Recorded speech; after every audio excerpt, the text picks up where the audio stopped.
శృతిస్మృతిపురాణానాం ఆలయం కరుణాలయం నమామి భగవత్పాదం శంకరం లోకశంకరం శంకరం శంకరాచార్యం కేశవం బాదరాయణం సూత్రభాష్యకృతో వందే భగవంతో పునః పునః సదాహం సంప్రదాయజ్ఞం శయ్యమీంద్రం సదాశ్రయం సద్గురుం సచ్చిదానందం సదాచారం సమాశ్రయే. ఓం సహనా భవతు సహనో భునక్తు సహ వీర్యం కర్వావహై తేజస్వినావధీతమస్తు మా విద్విషావహై. ఓం శాంతి శాంతి శాంతి. నిన్న వ్యాఖ్యానకారులు అనర్వచనీయ ఖ్యాతి, ఆ అనర్వచనీయ ఖ్యాతిని మనం ఎందుకు అంగీకరించకూడదు, దీంట్లో దోషాలేంటి, అధ్యాస భాష్యంలో లేని కల్పనలు ఈ అనిర్వచనీయ ఖ్యాతిలో ఎలా ఉన్నాయి అని దాన్ని చిన్న చెప్పి దీన్ని వదిలిపెడుతున్నారు. అందులో దోషాలు ఏంటంటే మిథ్యాజ్ఞానము, అజ్ఞానము, సంశయ జ్ఞానము. ఇదే కదా శంకరాచార్యులు చెప్పారు, మిథ్యాజ్ఞానము, అజ్ఞానము, సంశయ జ్ఞానం మూడే అన్నారు. ఈ మూడిటికన్నా వేరుగా ఒక భావరూపమైన అవిద్య ఉంది అని వాళ్ళు పెట్టుకుంటారు. శంకరాచార్యులు ఎవరైతే మూడే చెప్పారు, మూడిటికంటా వేరైన ఒక భావరూపమైన అవిద్య అది ఉందని పెట్టుకుంటారు. అది పెట్టుకొని దాని యందు సత్వాది గుణాలు ఉన్నాయంటారు. మిథ్యావస్తు రూపమైన మిథ్యాజ్ఞాన రూపమై పరిణమించే శక్తి ఈ అనర్వచనీయత్వ ధర్మం అంటారు. దానికి ఆవరణ, విక్షేపము అనే శక్తులు మొదలైనవన్నీ ఉన్నాయి అని అంటారు. ఈ కల్పనకి ఎటువంటి అనుభవము ఆధారం లేదు. ఇదొక పుక్కిటి పురాణమే కానీ ఎటువంటి ఆధారం ఉండదు కదా. అలాగే రెండోది, ప్రత్యక్షాది ప్రమాణములైన భ్రాంతి ప్రత్యక్షానికి ప్రత్యక్షాది ప్రమాణమైన భ్రాంతి ప్రత్యక్షమును వివరించడానికి ప్రత్యక్షాది ప్రమాణ భ్రాంతి ప్రత్యక్షాన్ని, అంటే ప్రత్యక్షాది ప్రమాణాలు కదా, ప్రత్యక్షాది ప్రమాణాలు అయ్యున్న ఆ భ్రాంతి ప్రత్యక్షాన్ని వివరించడానికి వాళ్ళు ఏం చెప్తారు, మూడు రకాలుగా చెప్తారు. చైతన్యము ఒకటి అని మొదట ఒప్పుకుంటారు వాళ్ళు. చైతన్యము ఒకటి ఉందని ముందు ఒప్పుకుంటారు. ఒప్పుకొని ప్రమాతృ చైతన్యము, ప్రమాణ చైతన్యము, ప్రమేయ చైతన్యము అని చైతన్యాన్ని మూడు విధాలుగా ఉన్నాయని కల్పిస్తారు. ఎంత విచిత్రమో చూడండి, కల్పిస్తారు. రెండోది ఏంటి, సరి అయిన అటువంటి ప్రత్యక్ష జ్ఞానంలో ప్రమాతృ ప్రమేయ చైతన్యాలకి అభేదం కలుగుతుందని చెప్తారు. ఎప్పుడు ప్రత్యక్ష జ్ఞానంలో, సరి అయిన ప్రత్యక్ష జ్ఞానంలో ప్రమాతృ ప్రమేయ చైతన్యాలు రెండిటికి అభేయం కలుగుతుందంటారు. ఇక మూడోదేంటి, భ్రాంతి ప్రత్యక్షంలో, భ్రాంతి ప్రత్యక్షం వెండి అలాగా భ్రాంతి ప్రత్యక్షంలో ఈ అభేదానికి అడ్డు వచ్చేదేంటి అంటే అనర్వచనీయమైన వస్తువు అంటారు. ఈ భ్రాంతి ప్రత్యక్షంలో ఈ భేదంలో ఆ భేదం ఉంది కదా, ప్రమాతృ ప్రమేయ చైతన్యానికి అభేదం. ఆ అభేదానికి అడ్డు ఏంటి వస్తుందంటే అనర్వచనీయ వస్తువులు, వెండి, పాము ఇలాంటివి వస్తాయి. ఆ వస్తువులు జ్ఞానాలు ఉంటాయని కల్పించడం. ఇంత విచిత్రమైన వెళ్ళదంటే జ్ఞానము సవిశేషికమై ఉండాలని అనుభవ విరుద్ధమైన ఒక నియమాన్ని కల్పించడం. జ్ఞానం అనేది సవిశేషకంగా ఉండాలంటారు వాళ్ళు. జ్ఞానం అనేది నిర్విశేషంగా ఉండకూడదు అంటారు. జ్ఞానము సవిశేషకమై ఉండాలి అని అనుభవ విరుద్ధమైన ఒక నియమాన్ని కల్పించడం. ఇది వీళ్ళు చేసిన దోషాలు. ఆదిశంకరులు సూత్రభాష్యం 4:1-5లో చూపిన వాక్యము ఇక్కడ ఉదాహరిస్తున్నారు. సుక్తికాయాం రజతమితి ప్రత్యేతి ఇత్యత్ర ఉందా? సుక్తివచన ఏవ సుక్తికా శబ్దో రజత శబ్దస్తు రజత ప్రతీతి లక్షణార్థ ప్రత్యేత్యేవ హి కేవలం రజతమితి నతు తత్ర రజతమస్తి. పక్కగా చెప్పారు 4:1-5. ముచ్చెప్ప చెప్పని వెండి అని తెలుసుకుంటున్నాడు. ముచ్చెప్ప చెప్పని ముచ్చెప్ప చెప్ప అని చూడకుండా వెండి అని తెలుసుకుంటున్నాడు అనేది ఈ వాక్యం. ఈ వాక్యంలో ముచ్చెప్ప చెప్ప అనే మాట నిజమైన ముచ్చెప్ప చెప్పనే చెప్తున్నది కదా. ముచ్చెప్ప చెప్పని వెండి అని తెలుసుకుంటున్నాడు అన్నప్పుడు ముచ్చెప్ప చెప్ప అనే మాట వచ్చింది కదా, అది నిజమైన ముచ్చెప్ప చెప్పనే చెప్తుంది. వెండి అనే మాట మాత్రం వెండి అనే జ్ఞానము చూపించడానికి వచ్చింది. వెండి అనే మాట అది ఏదైతే ఉందో అది మాత్రం వెండి అనే జ్ఞానాన్ని చూపించడానికి వచ్చింది. ముచ్చెప్ప చెప్ప ప్రత్యక్షం, కానీ వెండి అనే జ్ఞానం, వెండి అనే మాట, వెండి అనే జ్ఞానాన్ని చూపించడానికి వచ్చింది. ఎందుకంటే వెండి అని తెలుసుకుంటే కానీ అచ్చట నిజంగా వెండి ఉండదు. అంత చూడండి, నతు తత్ర రజతమస్తి, అక్కడ నిజంగా వెండి ఉండదు అని చెప్తున్నారు. అనర్వచనీయ ఖ్యాతులు అంటే ఆ సమకాలంలో వెండి పుడుతుందంటారు. శంకరాచార్య అని చెప్తాను నతు తత్ర రజతమస్తి, అక్కడ నిజంగా వెండి ఉండదు. ఇది 4:1-5. ఈ భాష్యవచనము అనర్వచనీయ రజతవాదానికి విరుద్ధంగా ఉంది కదా, ఇంకా వేరే చెప్పాలా? అలాగే అధ్యాస లక్షణ వాక్యాన్ని వివరించినప్పుడు కూడా స్మృతి రూపము, జాగ్రత్త వినాలి, స్మృతి రూపము పూర్వదృష్టము అని 2 మాటలు వచ్చాయి. ఈ మాటల్ని సుక్తి రజితాదుల అధ్యాసకే కాకుండా ముచ్చెప్పు చెప్ప, వెండి, తాడు, పాము, ఎండమావుని, నీరు ఇలాగా ఈ అధ్యాసలకే కాకుండా ఆత్మ అనాత్మ అధ్యాసలు కూడా చేరుతుందని భావిస్తారు వాళ్ళు. ఇది సాది అధ్యాసం. స్మృతి రూప పూర్వదృష్టాభాసం సాది అధ్యాసం. కానీ వీళ్ళు అనాది అధ్యాసేన ఆత్మ అనాత్మల అధ్యాస కూడా చేరుస్తారు. చేరినట్లు భావించి ఈ వ్యాఖ్యానకారులు భాష్యాన్ని వివరిస్తూ ఉంటారు. అయితే ఇక్కడ ఇంపార్టెంట్ విషయాలు ఏంటంటే, నిజంగా స్మృతి రూపత్వము, పూర్వదృష్టత్వము ఆత్మ అనాత్మల అధ్యాసయందు సంభవించే అవకాశం లేదు. ఇది చాలా ఇంపార్టెంట్, మీకు అర్థం అవ్వాలి. స్మృతి రూపము, పూర్వదృష్ట అవభాసము ఆత్మ అనాత్మల అధ్యాసలో సంభవించే అవకాశం లేదు. ఎందుకు అంటే శుద్ధమైన చైతన్యం ముందు అనాత్మ అధ్యాస కలగడానికి ముందు ఎప్పుడు ఎక్కడా ఉండదు కదా. శుద్ధమైన చైతన్యం ఎందుకు కదా అనాత్మ అధ్యాస జరుగుతుంది. ఆత్మ అనాత్మ వివేకం అంటే శుద్ధమైన చైతన్యం యందు అనాత్మ అధ్యాస కలగడానికి ముందు అధ్యాస అనాత్మ ఎక్కడైనా ఉంటుందా? ముందు ఎక్కడ ఉండదు కదా. స్మృతి రూపము అంటే ముందుంది, స్మృతిలో ఉంది. అనాత్మ ఎక్కడ ఉండదు కదా. ఎందుకంటే శుద్ధమైన చైతన్యం యందు అనాత్మ అధ్యాస కలగడానికి ముందు ఎప్పుడు ఎక్కడా ఉండదని తెలుసుకోవాలి. స్మృతి రూపము పూర్వదృష్టము అనే విశేషణాలు వాడాడు కదా అక్కడ, అది సామాన్య లక్షణం. స్మృతి రూపము పూర్వదృష్టము అను విశేషణము అధ్యాసకు ఆవశ్యకమని ముందు ఎక్కడ కూడా భాష్యకారులు చెప్పలేదు. ఈ 2 చాలా ఆవశ్యకమని ఎక్కడ చెప్పలేదు. వీటిని ఇక్కడే విడిచారు. ఎక్కడైతే చెప్పారో సామాన్య లక్షణమని ఆ దృష్టితో అక్కడే వదిలిపెట్టేశారు. స్మృతి రూప పూర్వదృష్ట అవభాస అని అక్కడే విడిచేశారు. అలా విడిచేయడం చేత ఇవి లక్షణంలో చేరి ఉండలేదని వారి అభిప్రాయం. అలాగే 1, 2 అనే సంఖ్యలు కానీ ఒక్కడు గుర్తుంచుకోవాలి.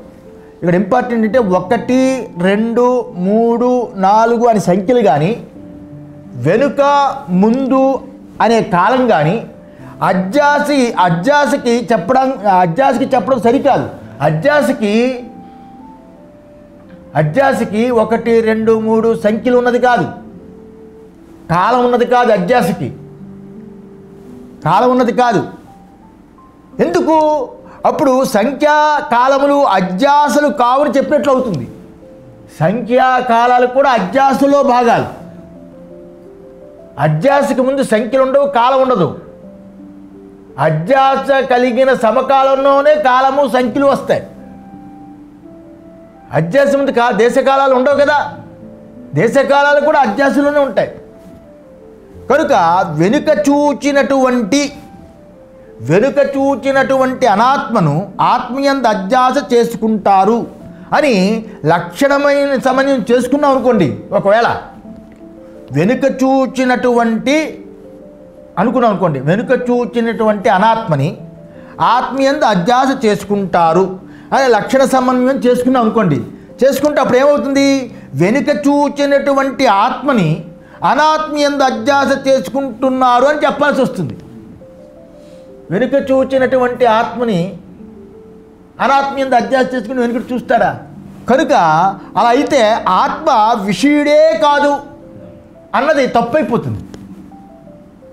అవిషయుడు అంటారు కదా, తప్పైపోతుంది. ఆయన ఎప్పుడైనా విషయుడు అవుతాడు కదా, వెనుక చూచినటువంటి అంటే విషయుడే కదా.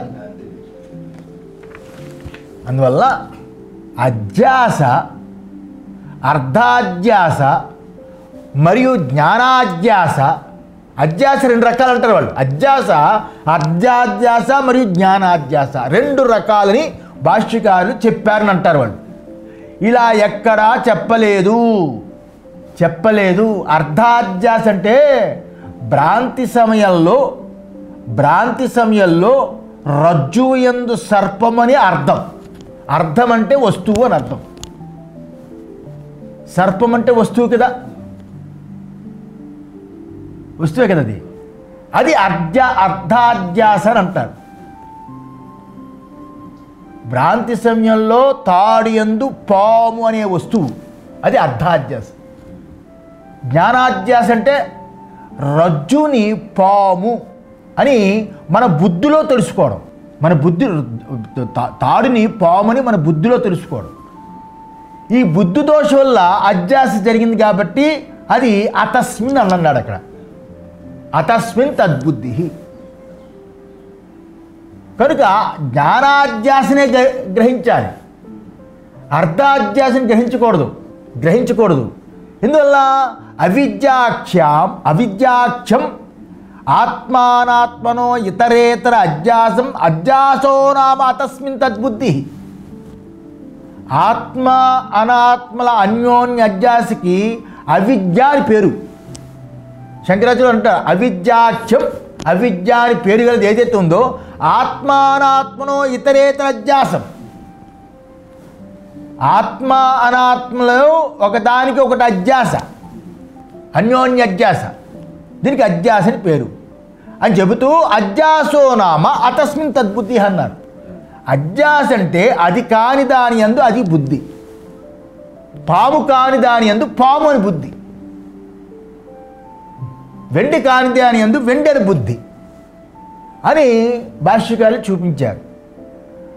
అటువంటి ఆ భాష్య పంక్తులు చూస్తే అధ్యాస అనేది జ్ఞానరూపమైందని స్పష్టమవుతుంది. బుద్ధి అన్నాడు కదా, తెలివి. బుద్ధి అంటే తెలుసుకోవడం అంటే అది జ్ఞానాధ్యాసే కానీ వస్తు అధ్యాస కాదు కదా. అందువల్ల అర్ధాధ్యాస తప్పు, జ్ఞానాధ్యాస కరెక్ట్. అందువల్ల ఈ రకంగా స్మృతిరూప పరత్ర పూర్వదృష్ట అవభాస అనేది విషయము ఎదురుగుండా లేకుండా కూడా ఉన్నట్లుగా తోచడం అనే భ్రాంతి ఇక్కడ తీసుకున్నది. సామాన్య లక్షణం స్మృతిరూప పరత్ర పూర్వదృష్ట అవభాస అన్నప్పుడు అక్కడ విషయం ఎదురుగా లేదు. అక్కడ ఆ వెండి అనేది ఎదురుగుండా లేదు. లేకపోయినా వెండి ఉన్నట్లుగా ముచ్చిపు చెప్పులో తోస్తుంది. ఆ తోచడమే భ్రాంతి అని అర్థం. మరియు భాష్యకారులు ప్రాతిభాసిక వస్తువు యొక్క ఉత్పత్తిని అంగీకరించినట్లు కూడా భాష్యంలో ఎక్కడ కనిపించదు. ప్రాతిభాసిక వస్తువు ఉత్పత్తి అంటే అలా తోచే వస్తువు, వెండిలా తోచే ప్రాతిభాసిక వస్తువు, అది దాని ఉత్పత్తి, దాని పుట్టుక కూడా ఎక్కడ చెప్పలేదు. అంతేకాకుండా దానికి విరుద్ధంగా ప్రాతిభాసికం యొక్క ఉత్పత్తిని నిరాకరించడమే కనిపిస్తుంది కూడా. దాన్ని నిరాకరించారు శంకరాచార్యులు, ఊరుకోకుండా నిరాకరించారు. ప్రాతిభాషిక వస్తువు యొక్క ఉత్పత్తిని నిరాకరించారు. ఎలాగా? నహి, ఇక్కడ మాండూక్య కారిక 1:13-17 మాండూక్య మనం చెప్పుకున్నాం. నహి రజ్వా భ్రాంతిబుద్ధ్యా కల్పిత సర్పో విద్యమాన సన్ వివేకత నివృత్త. అంటే ఏంటి? రజ్జుయందు భ్రాంతి బుద్ధితో కల్పించబడిన సర్పము,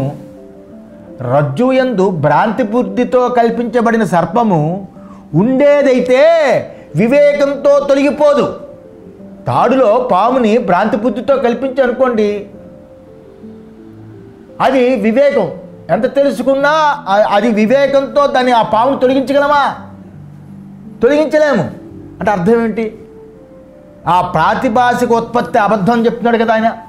అలాగే నహి మనోవికల్పనాయ రజ్జు సర్పలక్షణాయ రజ్వాం ప్రళయ ఉత్పత్తిర్వా. బా, ఏ వాక్యం చెప్పారు! మాండూక్య కారిక భాష్యం 2:32. కేవలం మనోవికల్పము మాత్రమే అయినటువంటి రజ్జు సర్పరూపము వస్తువు యొక్క ప్రళయం కానీ ఉత్పత్తి కానీ రజ్జువులో ఉండదు. నహి మనోవికల్పనాయ రజ్జు సర్పలక్షణాయ రజ్వాం ప్రళయ ఉత్పత్తిర్వా నహి అని ముందు ఇక్కడ పెట్టాలి.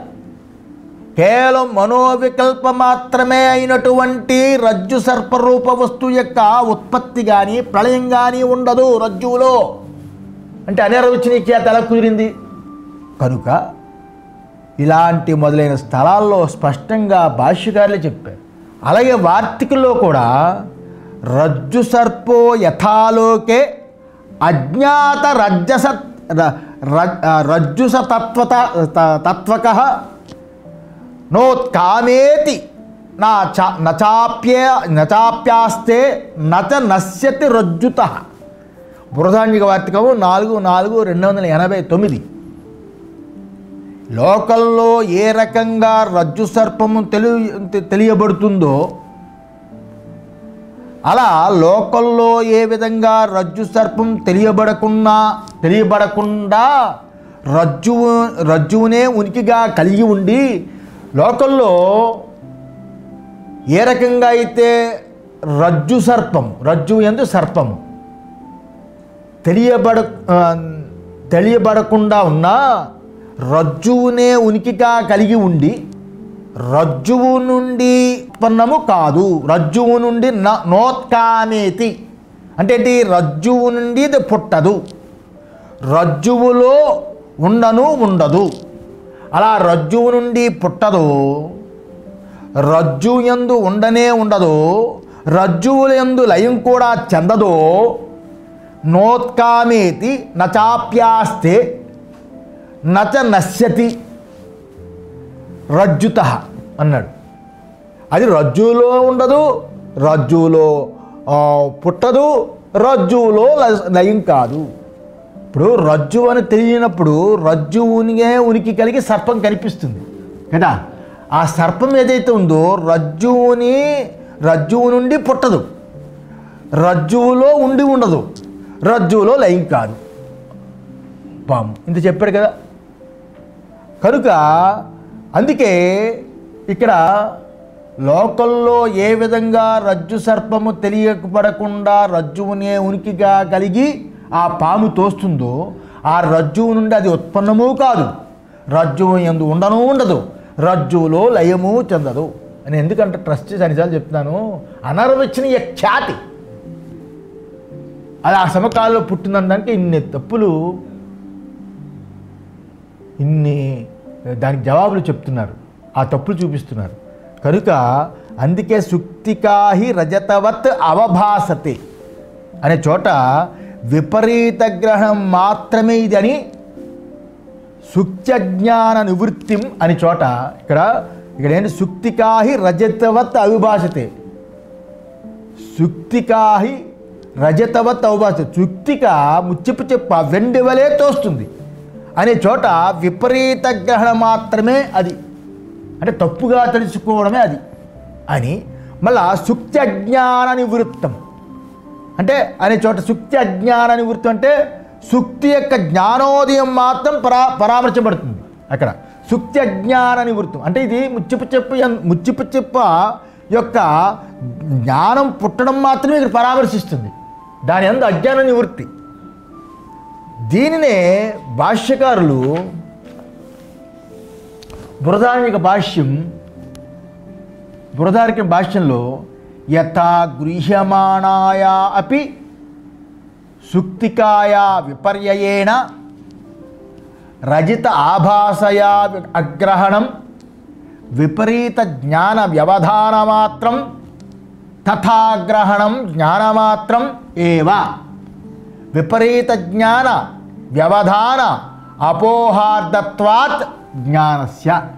బృహదారణ్యం 1:4-7 అహం బ్రహ్మాస్మి వాక్యంలో వస్తుంది.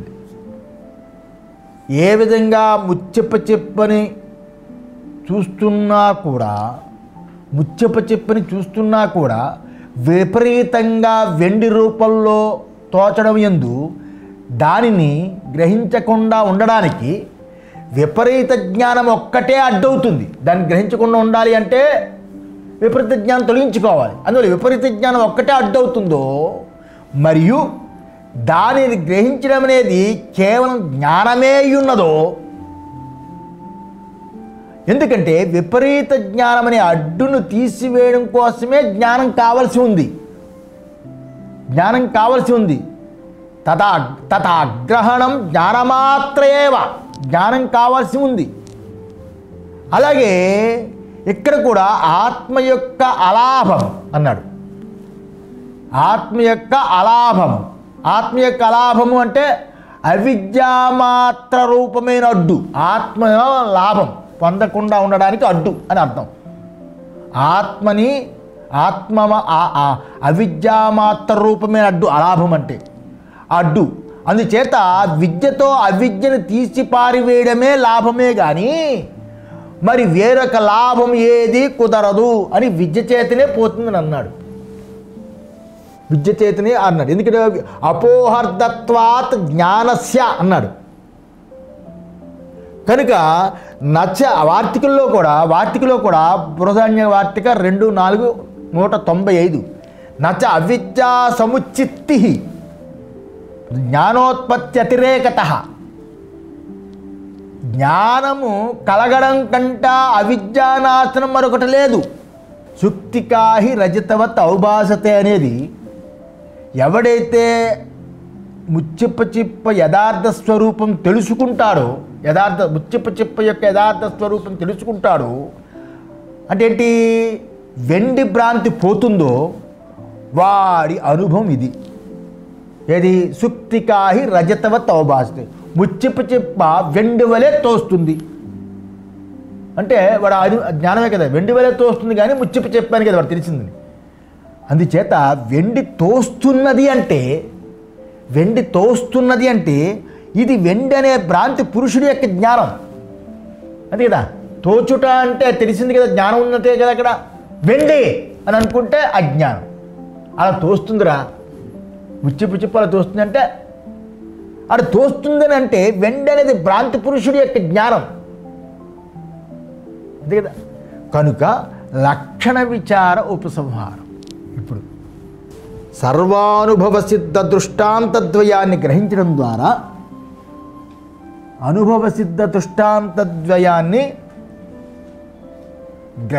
ద్వారా ఏంటి దృష్టాంతద్వయం 2 చెప్పాడు, గుర్తుందా? లోకానుభవం, ఒక చంద్రుడు 2లా కనిపించడం, ఇంకోటి ముచ్చిపు యందు వెండి అనుకోవడం, 2 చెప్పాడు కదా.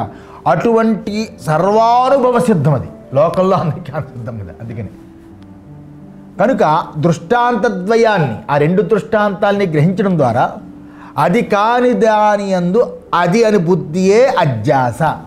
ఇది జ్ఞానాధ్యాసయే ఇక్కడ లక్షణం. కేవలం పరిశీలించే వాళ్ళకి సమ్మతమైందే కాకుండా పరిశోధించి తెలుసుకున్న వాళ్ళకి మాత్రమే సమ్మతమైందే కాకుండా లోకానుభవాన్ని అనుసరించినది అయి ఉన్నదని చెప్తున్నారు ఇక్కడ. పరీక్షించి పరిశీలించిన వాళ్ళకే కాదు, లోకానుభవంలో కూడా సిద్ధమే ఉంది. ఏ విధంగా లోకల్లో ముచ్చిప చెప్పి యందు వెండి యొక్క అధ్యాస, ఒకే చంద్రుడు యందు రెండవ చంద్రుడు ఉన్నట్లు అధ్యాస ఇలా ఉంటాయో, ఆ విధంగానే సత్యస్వరూపుడైన చిదాత్మకుడైన విషయంలో అనృతమైన విషయం యొక్క మరియు దాని ధర్మాల యొక్క అధ్యాస, దానికి వ్యతిరేకంగా విషయంలో విషయి తద్ధర్మాల యొక్క అధ్యాస జరుగుతుంది. ఇది ఇక్కడ ప్రస్తుతం. అధ్యాస జరగాలంటే రెండు ఉండాలి కదా. మరి అక్కడ ముచ్చిప చెప్ప ఉంది, వెండి ఉంది, చంద్రుడు ఉన్నాడు, మరి భ్రాంతి అని. దానికి కూడా అద్భుతమైన సమాధానం ఇస్తారు శంకరాచార్యులు. అందువల్ల ఇక్కడ వివరించాల్సింది అంటే సుక్తికాహి రజతవత్ అవభాసతే, తాను కానిది రెండు చేరి నేను అయింది. ఎలాగంటే నేను చూస్తున్నాను అన్నప్పుడు చూచేవాడు కన్ను అవ్వాలి కదా. కన్ను అంటే తాను కాదని తెలుసుకోవడానికి నా కన్ను బాగా కనిపిస్తుంది అనాలి. బాగా కనిపించటం లేదని నిర్ణయించేవాడు ఎవడు? నా కన్ను బాగా కనిపిస్తుంది, నా కన్ను బాగా కనిపించట్లేదని నిర్ణయించేవాడు ఎవడు? కన్ను, ఆ కన్ను కన్నా వేరుగా ఉన్న తానే కదా. కన్నును చూచేవాడు కన్ను కంటా వేరుగా ఉన్నాడు కదా. అలాగే తాను కాని శరీరం చేరి నేను ఫలానా, నేను పురుషుణ్ణి, నేను స్త్రీని చెప్తాం. అలాగే తాను కాను మనస్సు చేరి నేను విచారిస్తున్నాను అంటాం. అలాగే తాను కాని బుద్ధి చేరి నేను నిశ్చయిస్తున్నాను అంటాం. అందువల్ల ఇలా విచారిస్తూ చూస్తే తాను కానిది చేరినప్పుడే నేననేది సిద్ధమవుతుంది. ఇక్కడ ఒక ప్రశ్న, రెండు చేరాలి అంటే రెండు ఉండాలి కదా. నేనున్నది, శరీరం ఉన్నది, చేరుకొని శరీరం నేనయింది. అలాగే నేనున్నది, కన్నున్నది, ఈ రెండు చేరి నేను చూస్తున్నాను అనేది కుదురుతుంది. అయితే ఈ రెండు ఉండాలి కదా. కానీ బాగా పరిశీలించి విచారిస్తే ఒకటి ఉన్నది, ఒకటి లేనిది చేరి నేనవుతుంది. నేనవుతుంది. ఇక్కడ మరొక ప్రశ్న, ఉండేది లేనిది ఎలా చేరుతుందండి? ఉండేది లేనిది ఎలా చేరుతుందండి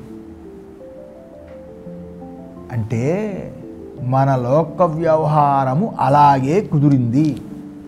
ఎలాగంటే ఆ లోక వ్యవహారం అలాగే కుదిరిందని చెప్పడానికి ఇక్కడ తదాచ లోకే అనుభవ సుక్తికాహి రజతవత్ అవభాసతే ఏకశ్చంద్ర ద్వితీయవత్.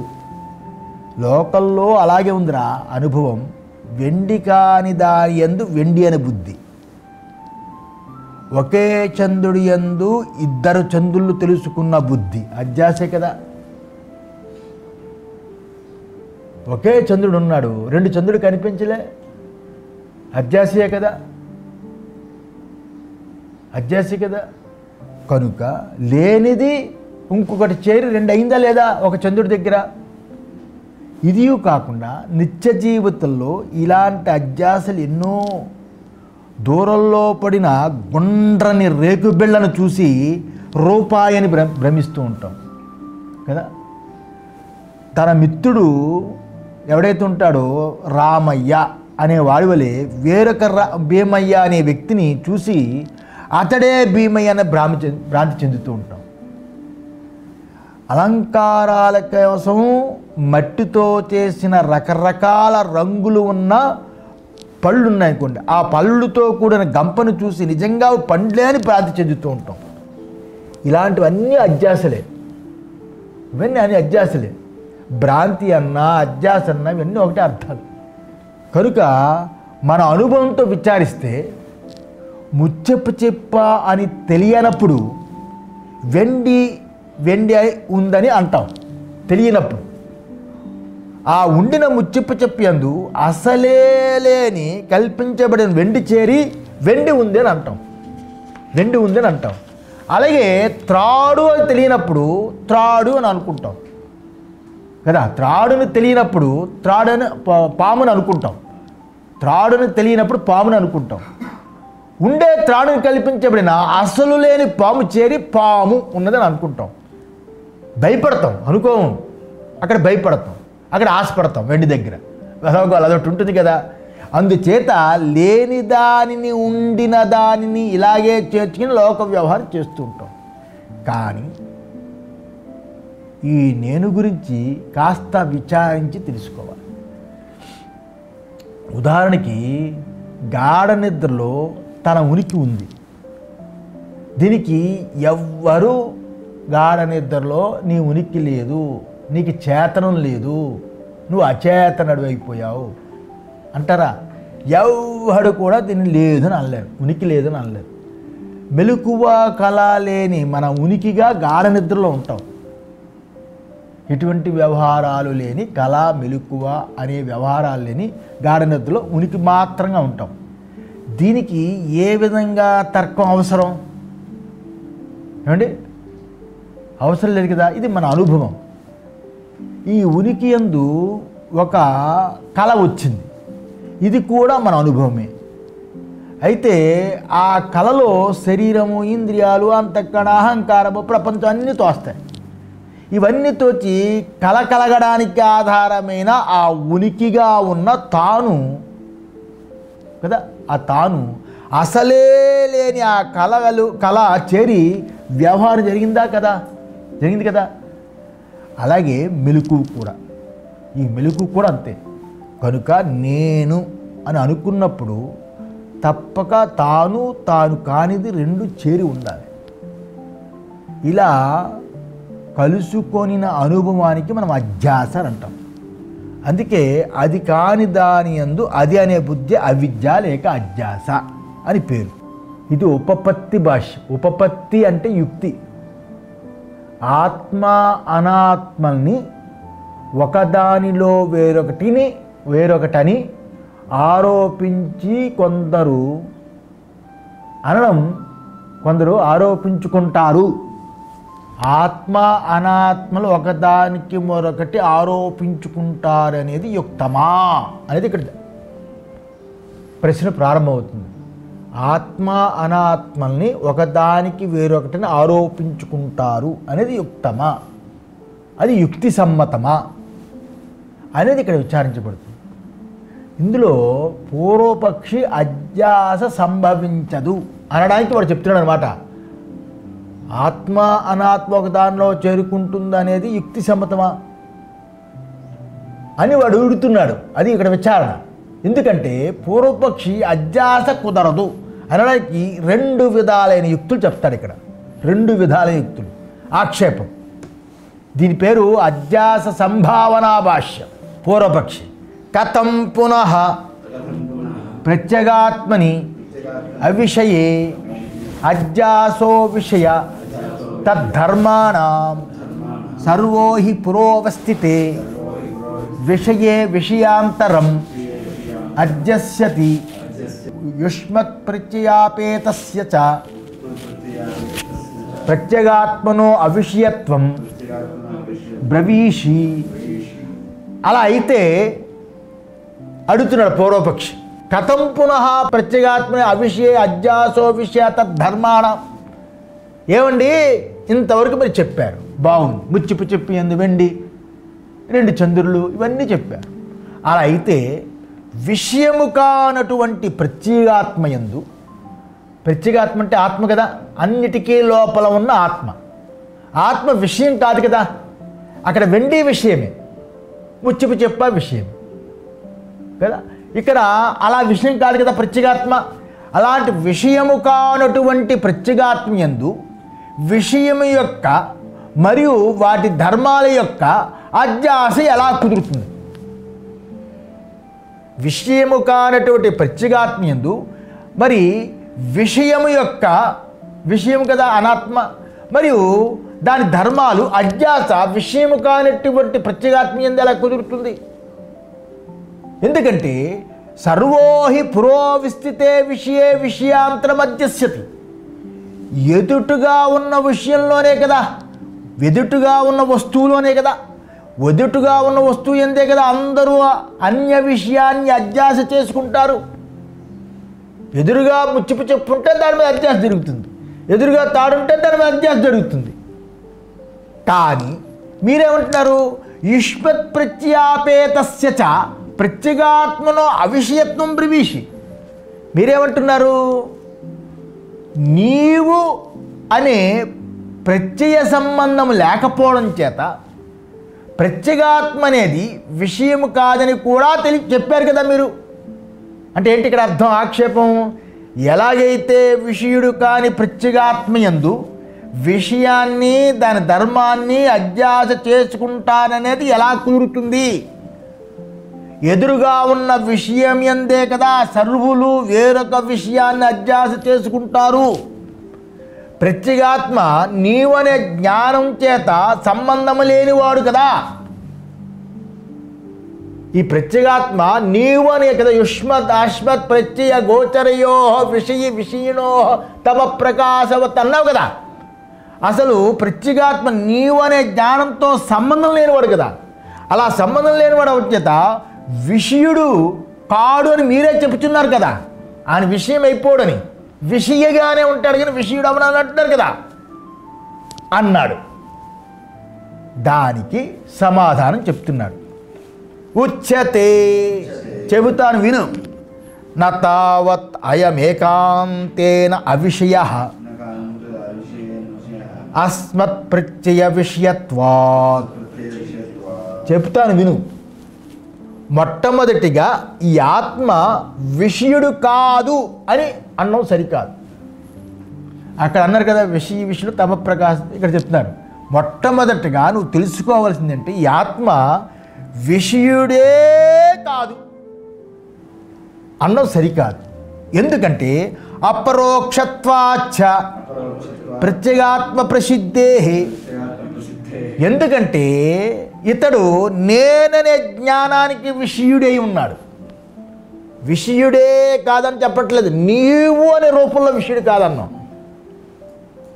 నీవు అనే రూపంలో విషయుడు కాదన్నాం, అది తమ ప్రకాశవత్ అన్నాం. కానీ ఇక్కడ మేము విషయుడే కాదనంటలేదు. అపరోక్షత్వాత్ నేననే జ్ఞానానికి విషయుడై ఉన్నాడు, విషయుడై ఉన్నాడు. ఇంతేకాకుండా అపరోక్షమై ఉన్నాడు. అలా ఉండడం చేత ప్రత్యేగాత్మ ప్రసిద్ధుడై ఉన్నాడు.